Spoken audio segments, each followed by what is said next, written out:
President Trump's former campaign chairman, Paul Manafort, will spend around 4 years in jail for tax and bank fraud. Here now to explain why some feel he got off a little too easy and break down the sentencing, Fox 5 legal expert Wendy Patrick. Wendy, good morning. Good morning. So Manafort, 69 years old, expected to get around 20 years. He ends up getting 47 months.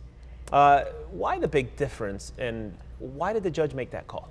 Well, the judge really was very explicit as to why he made that call, because you're right. People said, let's throw the book at him. Look at what he did.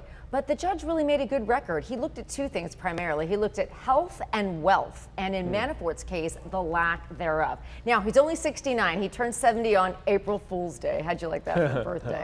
But that is only considered in terms of his declining health. You saw that he didn't roll up in a luxury car. He was wheeled in a wheelchair to his sentencing.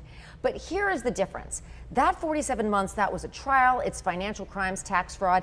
That is very different than the charges he faces tomorrow in front of Judge Jackson's court. Remember, that was the court who put him in jail for violating the terms of bail by attempting to tamper with witnesses. So that is an entirely different ball game. However, her hands are tied in a sense that she really can't go over the 10-year max. Right, that's the max sentence for tomorrow. Yes, and so while it was Judge Ellis who had those sentencing guidelines, right? Remember, 17 to 21 years. I mean, it could have been a significant sentence. Judge Jackson, who is more incensed at his behavior and who would be more inclined to throw the book at him, her hands are tied far more than Judge Ellis's were. Okay, this is the same judge, by the way, that is holding in line with Roger That's Stone. right. Boy, Okay. she's got quite a docket. What a year for her. Wow. That's for sure. Will that sentence start at the same time when you add all these up? So we have the 47 months and then the 10 years and all these sentences that are coming down by tomorrow. How will these all work for him then? That's right. So Judge Jackson has the option of running them at the same time, in which case, even if she gave him 10 years, it would be 10 years minus what he served. Will that happen?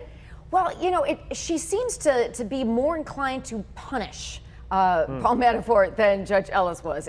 But she also has to take into consideration things like his age, his health, what he's already been through. However, I don't think she's going to go the route of Judge Ellis saying he's led an otherwise blameless life.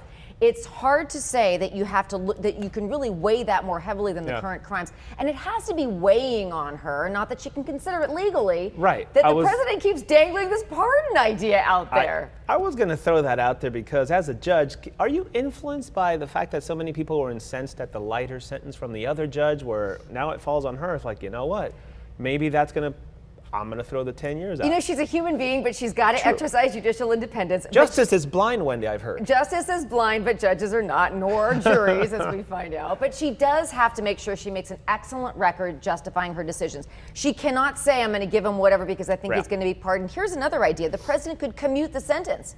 So the president could actually reduce the amount of time Manafort would serve without pardoning him. That's another option. However, he cannot either pardon or commute state crimes. And remember that New York has prepared a state list of crimes to charge Manafort with if he is pardoned by the president. Wow. So he's not going to escape justice no matter what happens in these federal courts. How much does age really have a part in not only this sentence, but just sentences overall? I mean, if you commit a crime, you commit a crime. Well, there's lots of crimes that have statutory sentences, but if they're just guidelines, as they were in Manafort's case, then judges like Ellis can consider both age and declining health and lack of a prior record. They can consider that. Now, 69, again, that's not old, but it is if you're in terrible health.